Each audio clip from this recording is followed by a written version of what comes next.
Hi good morning. അപ്പോൾ നമുക്കിന്നൊരു തോരൻ ഉണ്ടാക്കിയാലോ? വളരെ സിമ്പിളായിട്ടുള്ള തോരനാണ് കേട്ടോ. നിങ്ങൾക്ക് തമ്മിൽ കാണുമ്പോൾ തന്നെ മനസ്സിലാവും ഈ ഒരു തോരൻ ഏറ്റവും സിമ്പിളാണ്. ഇത് നമുക്ക് കുക്കിംഗ് പഠിച്ചു തുടങ്ങുന്ന കുട്ടികൾക്കും ബാച്ചിലേഴ്സിനും അതുപോലെ ജോലിക്ക് പോകുന്ന വീട്ടമ്മമാർക്കും ഇനിയിപ്പോൾ കുട്ടികൾക്ക് സ്കൂൾ തുറക്കാൻ പോവുകയാണ്. സ്കൂൾ തുറക്കുമ്പോൾ കുട്ടികൾക്ക് സ്കൂളിൽ കൊടുത്തുവിടാൻ പറ്റിയ നല്ലൊരു സൈഡ് ഡിഷാണ് ചോറിൻ്റെ കൂടെ നമ്മുടെ ക്യാബേജ് മുട്ടത്തോരൻ. ക്യാബേജ് മുട്ടത്തോരൻ നിങ്ങൾ ഈ രീതിയിൽ ചെയ്ത് നോക്കിയിട്ടില്ലെങ്കിൽ ഉറപ്പായിട്ടും ചെയ്ത് നോക്കൂ. ചൂട് ചോറിൻ്റെ കൂടെ ചൂട് ക്യാബേജ് മുട്ടത്തോരനും കൂടി ഉണ്ടെങ്കിൽ നല്ല അടിപൊളിയായിട്ട് നമുക്ക് ഊണ് കഴിക്കാം. പിന്നെ ഇതിൻ്റെ കൂടെ ഒരു അച്ചാറോ പപ്പടോ എന്തെങ്കിലുമൊക്കെ ഉണ്ടെങ്കിലും മതി, ഇല്ലെങ്കിലും കുഴപ്പമൊന്നുമില്ല, നല്ല സുഖമായിട്ട് ഊണ് കഴിക്കാം. അപ്പോൾ നമ്മുടെ ക്യാബേജ് മുട്ടത്തോരൻ എങ്ങനെ തയ്യാറാക്കുന്നത് നമുക്കൊന്ന് നോക്കാം. നമുക്ക് നമ്മുടെ ഇൻഗ്രീഡിയൻസ് നോക്കാം. നമ്മളിപ്പോൾ ഒരു ക്യാബേജിൻ്റെ പകുതി ഇതുപോലെ കൊത്തി എരിഞ്ഞെടുത്തിട്ടുണ്ട്, നല്ല നൈസായിട്ട് കൊത്തി എരിഞ്ഞെടുത്തിട്ടുണ്ട്. അതുപോലെ തന്നെ പിന്നെ വേണ്ടത് 3 മുട്ട, തേങ്ങ ചിരവിയത്, ഒരു 4 പച്ചമുളക് നിങ്ങളുടെ എരിവനുസരിച്ച് എടുക്കുക, 2 ഉള്ളി, ഇത്രയാണ് ഞാൻ എടുത്തിട്ടുള്ളത്. ഇതിലേക്ക് ഒരു തണ്ട് കറിവേപ്പിലയും കൂടി ചേർക്കും. അപ്പോൾ ആദ്യം നമുക്കിതിലൊരു അരപ്പ് തയ്യാറാക്കണം. അരപ്പ് തയ്യാറാക്കിയിട്ടാണ് നമ്മൾ ബാക്കിയുള്ള കാര്യങ്ങൾ ചെയ്യുക. അരപ്പ് റെഡിയാക്കാനായിട്ട് ഞാനിപ്പോൾ നമ്മൾ എടുത്തു വെച്ചിരിക്കുന്ന ഉള്ളിയും പച്ചമുളകും മിക്സിയുടെ ജാറിലേക്ക് ഇട്ട് കൊടുക്കുന്നുണ്ട്. അതിൻ്റെ കൂടെ തന്നെ നമ്മുടെ തേങ്ങയും കൂടി ചേർത്ത് കൊടുക്കുന്നുണ്ട്. ഇത് ജസ്റ്റ് നമ്മുടെ തോരൻ്റെ ഭാഗത്തിൽ ഒന്ന് ക്രഷ് ചെയ്തെടുക്കുക. ജസ്റ്റ് ഒന്ന് പൾസ് ചെയ്തിട്ടുണ്ടെങ്കിൽ നമ്മുടെ തോരൻ്റെ ഭാഗത്തിലായി കിട്ടും. അതിനുശേഷം നമുക്ക് ബാക്കിയുള്ള കാര്യങ്ങൾ ചെയ്യാം. അപ്പോൾ നമ്മുടെ പാൻ ഞാൻ ചൂടാക്കാൻ വെച്ചിട്ടുണ്ട്. നമ്മുടെ അരപ്പ് ഇതുപോലെയാണ് റെഡിയാക്കി എടുത്തിട്ടുള്ളത്. കണ്ടോ, തരിതരിപ്പായിട്ടൊന്ന് ഒതുക്കി എടുത്തിട്ടേ ഉള്ളൂ. ഇനിയിപ്പോൾ നമുക്ക് ഈ അരപ്പ് മാറ്റി വയ്ക്കാം. അതുപോലെ തന്നെ നമ്മുടെ മുട്ടയൊന്ന് ബീറ്റ് ചെയ്തെടുക്കണം. ഇതിനിടയിൽ കുറച്ച് ഉപ്പ് ചേർത്ത് വേണം മുട്ടയൊന്ന് ഉടച്ചെടുക്കാനായിട്ട്. അപ്പോൾ നമുക്ക് ഈ പാനിലേക്ക് ആദ്യം കുറച്ച് വെളിച്ചെണ്ണ ചേർത്ത് കൊടുക്കാം. ഒരുപാട് വെളിച്ചെണ്ണ വേണ്ട, കുറച്ച് മതി. പിന്നെ ഈ ഒരു തോരനിലേക്ക് നമ്മൾ സവോളയൊന്നും ചേർക്കരുത് കേട്ടോ. ഇതുപോലെ 2 ഉള്ളി തന്നെ ചേർത്തിട്ട് ഒന്ന് ഒതുക്കിയെടുക്കുക.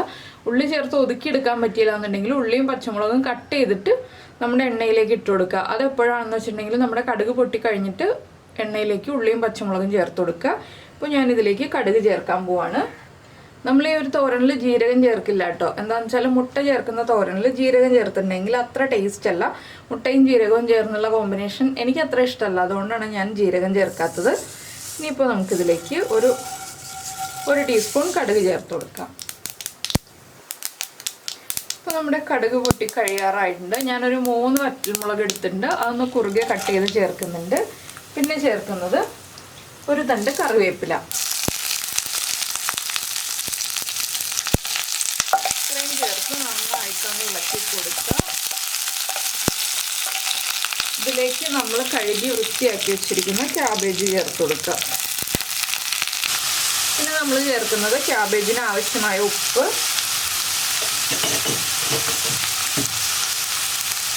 അര ടീസ്പൂൺ മഞ്ഞൾപ്പൊടി,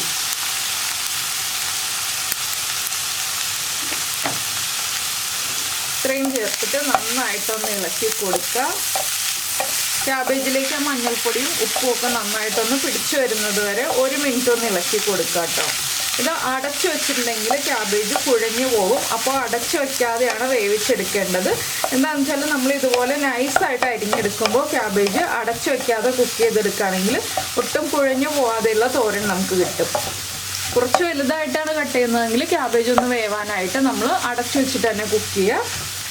ക്യാബേജിൽ നിന്ന് തന്നെ കുറച്ച് വെള്ളം ഇറങ്ങി വരും കേട്ടോ. നമ്മൾ ഇതുപോലെ നടുക്ക് മാറ്റി വയ്ക്കുകയാണെങ്കിൽ ക്യാബേജിൽ നിന്ന് തന്നെ വെള്ളം ഇറങ്ങി വരും. ആ വെള്ളത്തിൽ ക്യാബേജ് കുക്കായി വന്നോളും. ഞാനിപ്പോൾ ഇതിലേക്ക് അരപ്പും കൂടി ചേർക്കുകയാണ്. നമ്മൾ അരപ്പ് ചേർക്കാൻ വൈകേണ്ട ആവശ്യമൊന്നുമില്ല. അരപ്പും ഉടനെ തന്നെ ചേർത്ത് കൊടുക്കാം. അപ്പോൾ അരപ്പും ക്യാബേജും ഒരുമിച്ച് തന്നെ കുക്കായി വന്നോളും. ഇനി നമുക്ക് ഈ അരപ്പും ക്യാബേജും ഒരുമിച്ച് ചേർത്ത് മിക്സ് ചെയ്തിട്ട്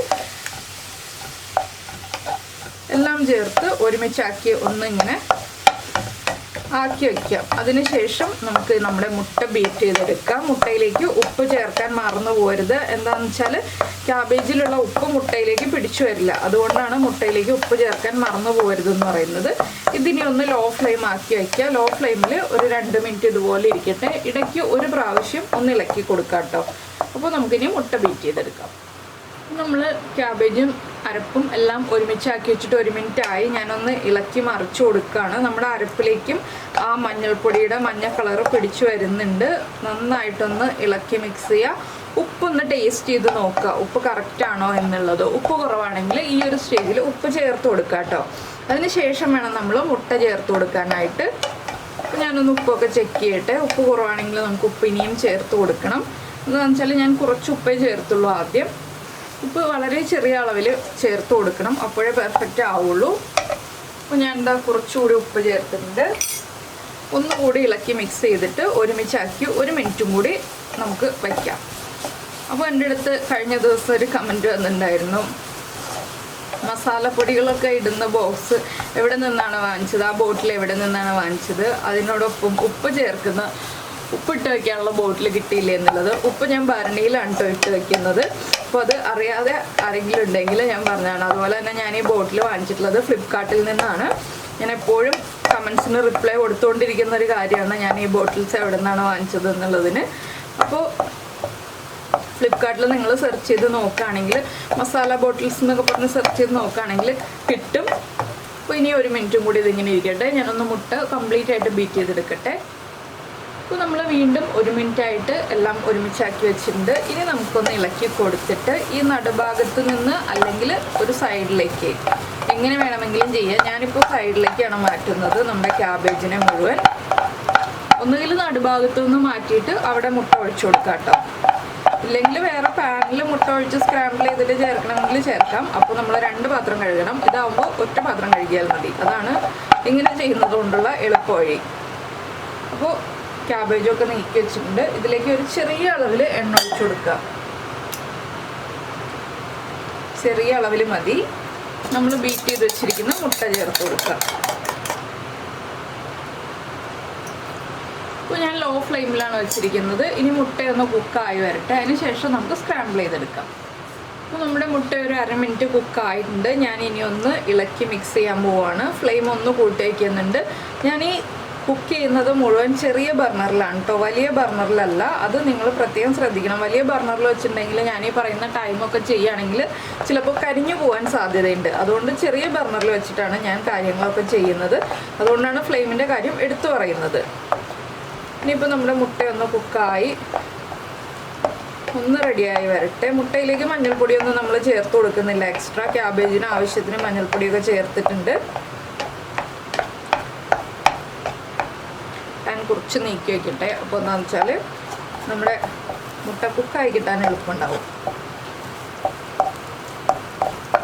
മുട്ട തീരെ പൊടിയായിട്ട് വേണമെന്നുണ്ടെങ്കിൽ നിങ്ങൾക്ക് തീരെ പൊടിയായിട്ട് സ്ക്രാമ്പിൾ ചെയ്തെടുക്കാം. കുറച്ച് വലിയ പീസുകളായിട്ട് വേണമെന്നുണ്ടെങ്കിൽ ഇതുപോലെ സ്ക്രാമ്പിൾ ചെയ്തെടുക്കാം. ഞാൻ തീരെ പൊടിയായിട്ട് സ്ക്രാമ്പിൾ ചെയ്തെടുക്കുന്നില്ല.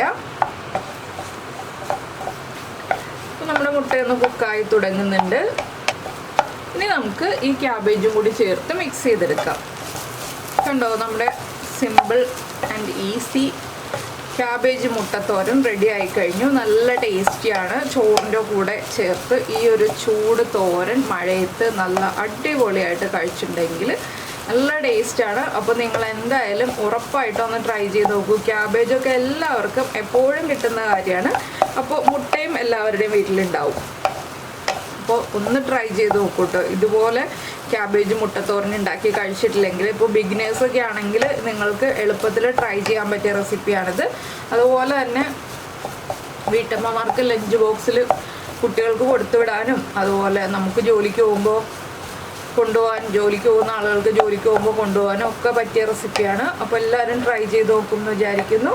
പിന്നെ നമ്മുടെ ചാനൽ ആദ്യമായിട്ട് കാണുകയാണെങ്കിൽ നമ്മുടെ വീഡിയോ പ്രസൻറ്റ് ചെയ്യുന്ന രീതിയൊക്കെ ഇഷ്ടമായി എന്നുണ്ടെങ്കിൽ നമ്മുടെ ചാനൽ ഒന്ന് സബ്സ്ക്രൈബ് ചെയ്ത് സപ്പോർട്ട് ചെയ്യണേ. സബ്സ്ക്രൈബ് ചെയ്യുന്നതിന് ഈ വീഡിയോയുടെ താഴെയുള്ള റെഡ് സബ്സ്ക്രൈബ് ബട്ടൺ ഒന്ന് ക്ലിക്ക് ചെയ്യുക. അതിൻ്റെ റൈറ്റ് സൈഡിലുള്ള ബെല്ലൈക്കണും ക്ലിക്ക് ചെയ്യുക. അപ്പോൾ ഓളെന്ന് പറഞ്ഞിട്ടൊരു ഓപ്ഷൻ കാണാം. ആ ഓളും കൂടി പ്രസ് ചെയ്തിട്ടുണ്ടെങ്കിൽ ഞാൻ എപ്പോഴും വീഡിയോ അപ്ലോഡ് ചെയ്യുമ്പോൾ നിങ്ങൾക്ക് നോട്ടിഫിക്കേഷൻ വരും. അതുപോലെ തന്നെ ഈ റെസിപ്പി ഇഷ്ടമായിട്ടുണ്ടെങ്കിൽ പ്രത്യേകിച്ച് പറയേണ്ട ആവശ്യമില്ല എന്ന് തോന്നുന്നു. എന്നും ചെയ്യുന്ന ആളുകൾക്ക് അറിയാം. പിന്നെ ചെയ്യാത്ത ആരെങ്കിലുമൊക്കെ ഉണ്ടെങ്കിൽ ഒന്ന് ലൈക്ക് ചെയ്യാനും കമൻറ്റ് ചെയ്യാനും ഒക്കെ മറന്നു പോകരുതേ. നമുക്ക് നമ്മുടെ അടുത്ത റെസിപ്പിയുമായിട്ട് അടുത്ത ദിവസം വീണ്ടും കാണാം.